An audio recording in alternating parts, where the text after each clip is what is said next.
Enrique Hill may kadate na minor. Pinuligsan ng mga netizens dahil sa pagiging groomer. Pero bago ang lahat, kung ikaw ay bago sa aking channel, huwag kalimutan na mag-subscribe at i-click ang notification bell for more trending news. Mukhang nasa loverboy era na uli si Enrique Hill matapos ang hiwalayan nila ng kapamilya actress na si Liza Soberano. Inamin ni Liza na naghiwalay sila ni Enrique noong 2022 pa. Parehong nanatiling tahimik sina Liza at Enrique tungkol sa paghihiwalay sa loob ng halos 3 taon, habang ipinapahayag pa rin ni Enrique ang kanyang pagmamahal kay Liza. Ilang sandali bago ang kanyang pag-amin. Kamakailan lamang ay spotted sina Enrique at ang former Pinoy Big Brother housemate at beauty queen na si Frankie Russell na magkasama sa Bohol. Nag-spark ito ng chimis na nagde-date ang dalawa. Ngunit hindi pa ito na-confirm ni na Enrique at Frankie ang kanilang estado ng relasyon.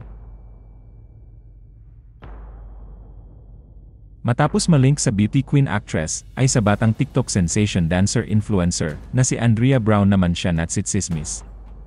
Kumakalat ngayon sa SOCM ang photo ni na Enrique at Andrea na diumano'y magka-date. Actually, wala namang matibay na resibo na magkasama talaga ang dalawa.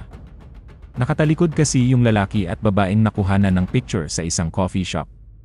May nag-upload lang ng nasabing photo at parang sure na sure siyang nag-caption na spotted daw si na Enrique at ang TikTok star na magkasama sa isang coffee shop. Yung ibang kumalat na picture ay hindi rin kita ang buong face ng lalaki, pero parang si Enrique naman talaga. Kita lang yung nose at lips ng guy at katawan nito na nakaupo sa isang resto bar. Ang chika, suot-suot pa raw ng aktor ang hoodie ni Andrea.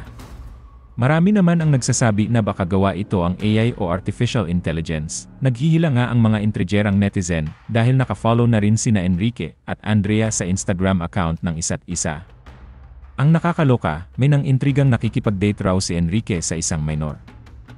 Akala siguro ng netizens ay underage pa ang SOCM influencer dahil batang-bata pa ito nang unang makilala sa online world.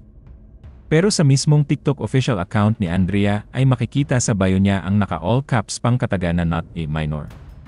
Pero hinalungkat ng mga netizens ang isang post ng nanay ni Andrea na si Arlene Opeña noong 2021 kung saan binate niya ito sa kanyang 13th birthday.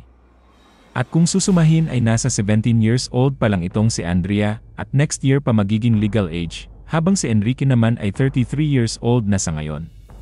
Kaya ganun na lang ang galit ng mga netizens at hinalungkat pagiging groomer ni Enrique simula pa nung magka-love team sila ni Liza Soberano.